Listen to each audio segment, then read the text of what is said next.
The flash. It happens before you even understand what's happening. A white sphere swallows the horizon, brighter than the sun, brighter than anything a human eye was built to see. If your brain had time to process it, it would say one thing: this is bad. But you don't have time. You have light.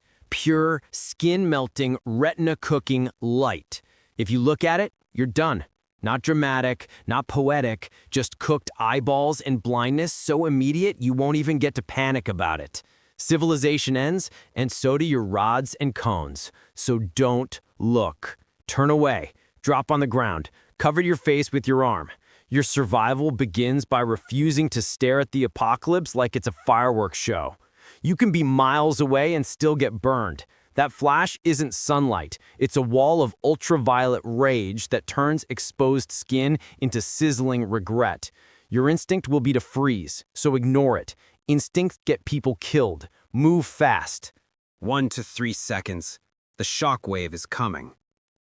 You won't hear it. Not yet. The blast is still sprinting toward you faster than sound. It is ripping the air into a pressure wave that can turn buildings into dust and people into projectiles. You're standing in a world that's about to punch you harder than anything nature has ever thrown at you. This is the part everyone gets wrong. Don't run. You won't outrun a wall of compressed air moving at highway speeds. What you can do is reduce the surface area that gets hit. That means you drop, right now, down, behind anything. A curb, a car, a ditch, a fallen wall, anything that stops you from becoming a tumbleweed of bones and regret. When the shockwave hits, it will take whatever isn't anchored. People, signs, concrete chunks, all airborne, all lethal. Your best bet isn't strength, it's profile. Get low. Cover your head. Mouth open. Yes, open, so your eardrums don't explode from the pressure. It's not glamorous, and it's not heroic. It's physics, and physics doesn't care about your courage. 3 to 10 seconds. The thermal pulse. Now the heat arrives. Not cozy campfire heat. This is skin-peeling, clothes-igniting heat. The kind that turns asphalt into bubbling black soup and melts the front side of anything facing the blast. If you're outside, you need cover, not shade. Cover. Thick material like concrete or a brick, a car engine block, a dumpster, a wall that isn't on fire yet. If you can't find real cover, your last-ditch move is simple and stupid, but effective. Get behind anything big and solid, curl up, and protect the skin you want to keep. Clothing helps. Even thin fabric buys you seconds. Those seconds are the difference between painful burn and your nerves stop sending signals because they surrendered. You survive this part by giving the heat less of you to work with.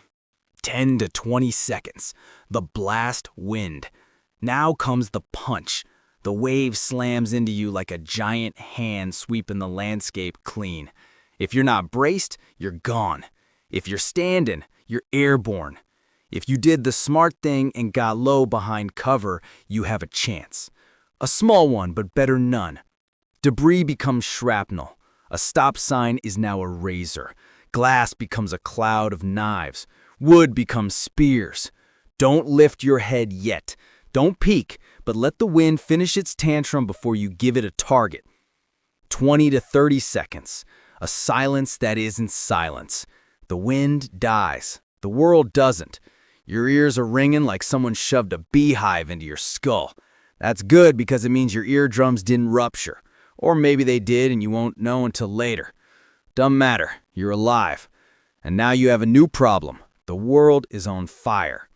Windows are blown out, cars flipped, power lines dancing on the road like angry metallic snakes. There's dust everywhere. The thick, choking, blinding dust.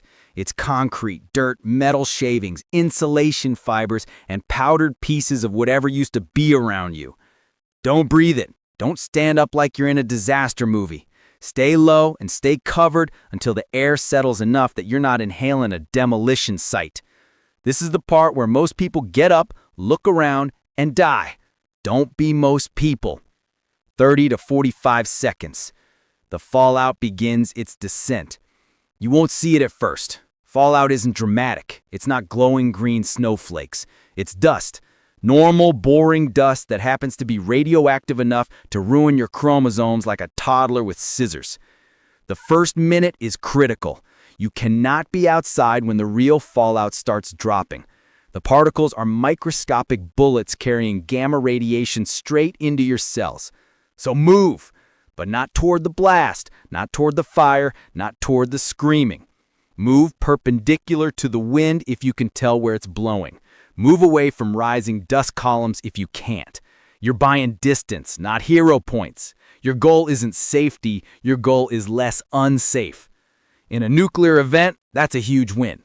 45 to 60 seconds. Find cover or die standing. Now you find shelter. Not a perfect shelter, not a bunker, not a steel vault buried under a mountain of patriotic freedom. You don't have that. What you have is a minute and whatever buildings didn't decide to fall over. Here's the rule: distance and density. You want as many walls, floors, and layers of material between you and the radioactive dust as possible. A basement is gold. A concrete interior room is silver. A hallway in the center of a building is bronze. Even a car is better than nothing. Not great, but better. Avoid windows. Avoid exterior walls. Avoid roofs because they collect fallout like they're auditioning for a nightmare snow globe. Once inside, close doors, block cracks, stuff clothing or trash into gaps. Radiation doesn't care about your pride, but it does care about mass. Every layer you add is a life you keep. You have officially survived the first minute. Congratulations, most people don't. But you're not done, not even close. Fallout patterns, radiation decay, contaminated air, secondary fires, all waiting to finish the job the blast didn't. If you want to see the next hour, you need to understand what happens next. 60 to 90 seconds, seal yourself in. You're inside, good. Now make it count. Radiation doesn't knock, it seeps. It drifts and it floats on air currents like toxic dandruff from the sky. So you seal the room. Not perfectly. Perfectly is dead people's fantasy. You just need better. Grab anything like towels, shirts, plastic bags, duct tape, cardboard, insulation ripped from inside a wall. Jam it into the cracks under doors. Press it into window frames. Block vents if you can survive without airflow for a while. The goal isn't airtight. The goal is less radioactive dust swirling into your lungs like glitter from hell. You're not making a shelter. You're making a filter. A bad one, but even a bad filter is a miracle right now. 90 to 120 seconds. Put mass between you and the outside. Radiation hates distance. It hates dense objects even more. So you stack. Furniture, books, boxes, bags of dirt, anything heavy. Build a wall inside your room if you can. Put it between you and the outside world. Think of it like shielding yourself with the world's saddest bunker made of IKEA furniture and panic. Basement? Stay there. Middle of the building? Stay there. Roof? Leave immediately since Fallout loves roofs. Every minute spent increasing your shielding is a minute stolen back from the universe. The reality sinks in. You breathe slowly. Your hands shake. Your brain tries to narrate disaster. Ignore it. Everything outside that door wants you dead.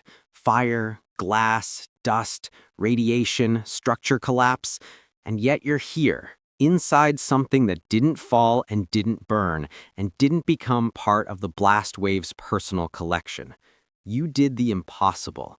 You survived the first minute of a nuclear detonation. Most people never make it that far. You don't survive a nuclear blast because you're strong. You survive because you understand physics, move fast, and refuse to die in the opening act. The next hours will decide everything, but right now, you're alive.